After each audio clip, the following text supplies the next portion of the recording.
Listen to AM 560 The Answer online at 560theanswer.com, on the AM 560 mobile app, on your Alexa-powered smart speaker, and on TuneIn, iHeart, and on Odyssey. This is Chicago's Morning Answer with Dan Proft and Amy Jacobson on AM 560 The Answer.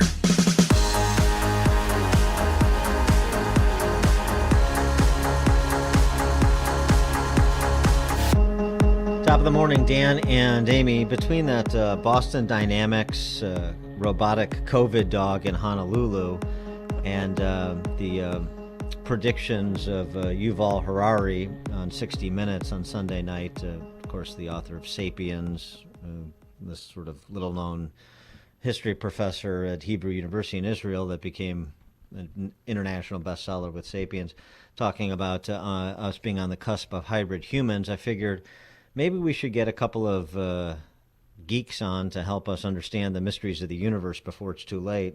So we did that. We're pleased to be joined by George CHAM, who's a cartoonist behind the popular online comic Piled Higher and Deeper, PhD Comics. He holds a PhD in robotics from Stanford and is a former instructor and research associate at Caltech.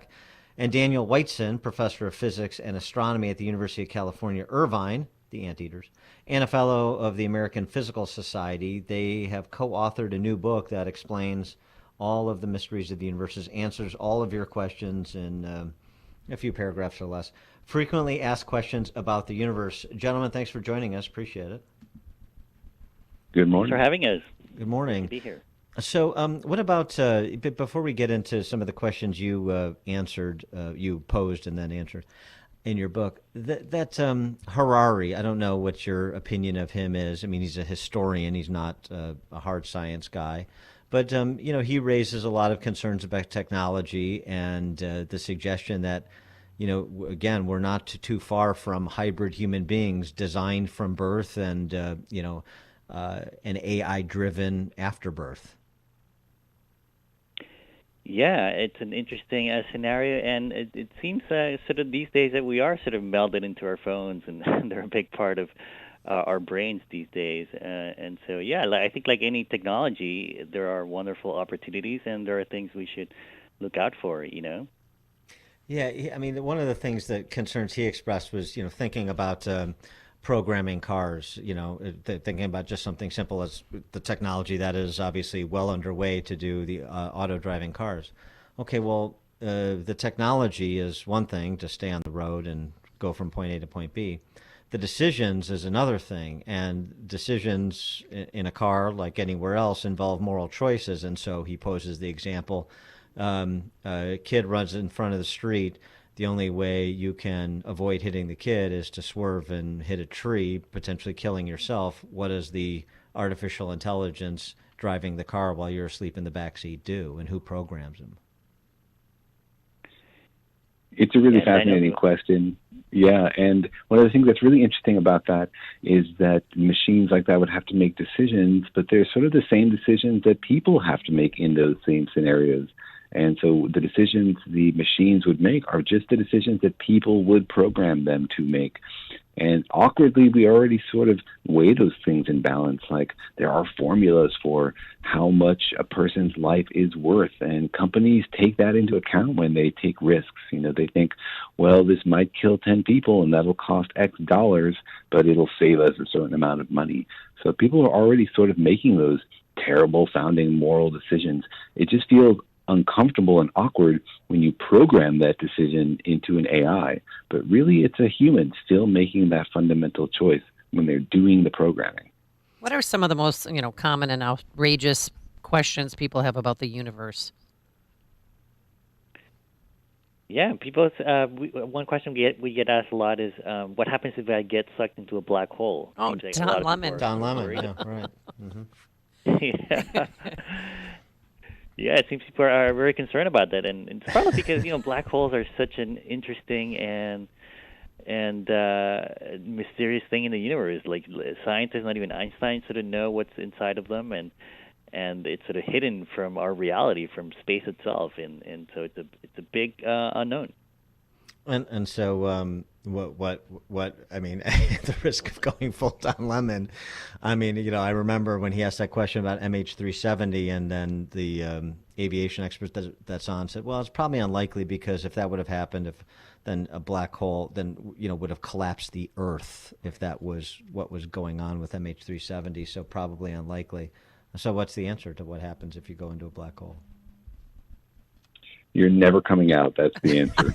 You'll learn the secrets of space and time, and you might understand the nature of the universe, but you'll never be able to tell anyone, because anything that goes into a black hole stays in a black hole. Yeah, there you go. Another question posed in one of the chapters in your book, not to give too much away here, but is the only thing stopping us from traveling to the stars, getting the Shatner treatment by Jeff Bezos? Yeah, it's a fascinating question, because we're so steeped in science fiction and TV shows about galactic empires, and so you got kind of wonder, why haven't we been there? And it turns out that it's just really expensive. It's really hard to get things moving really fast, even in space where there's no air, and also it's a really big universe, and even like the closest star is still a lot of light years away, and our galaxy, to get to the other side, you would have to travel at the speed of light for hundreds of thousands of years, and so it's sort of a big place to explore. Something I want to know, not for me, but for Amy, is there another Amy out there somewhere in the universe roaming around? God help us. Asking for a friend, right? Yes. Well, it depends a little bit on how big the universe is. If the universe is infinite, that means that it just goes on forever, and there's stars and planets and stuff just in every direction forever. We don't know if it is, but if it is, that means that everything that can happen does happen somewhere in the universe. And so since Amy is possible, and we know that because she's here, that means that there is another Amy, and there might even be an infinite number of them in an infinite universe. Attack the blondes. That is not a universe I want to live in. So then I need to go to that black hole. It's yeah. All right. Speaking of multi dimensions.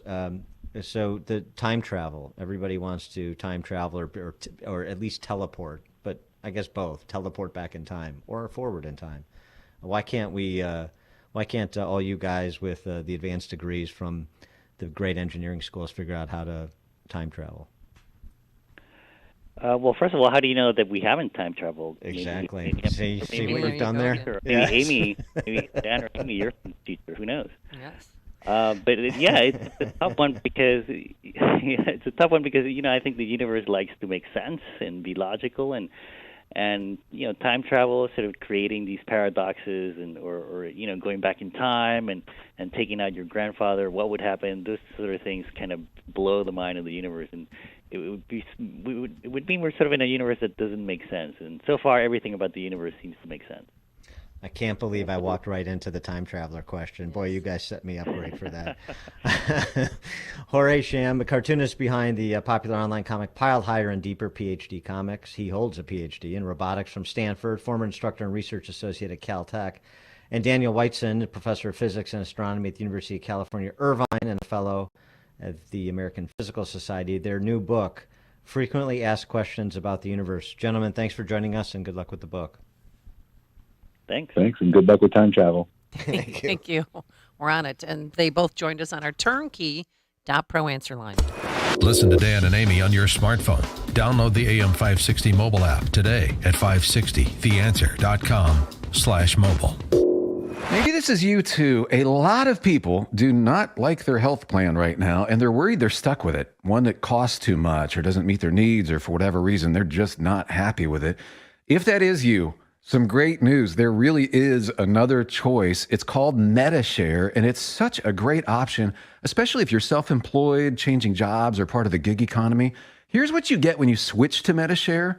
First, huge savings. The typical family saves $500 a month. You also get a massive doctor network, or you can just use the doctor of your choice, or MediShare's free 24/7 telehealth option. And you get to be part of something you can believe in. MediShare is a community of Christians who share each other's healthcare bills. No wonder MediShare gets double the customer satisfaction ratings compared with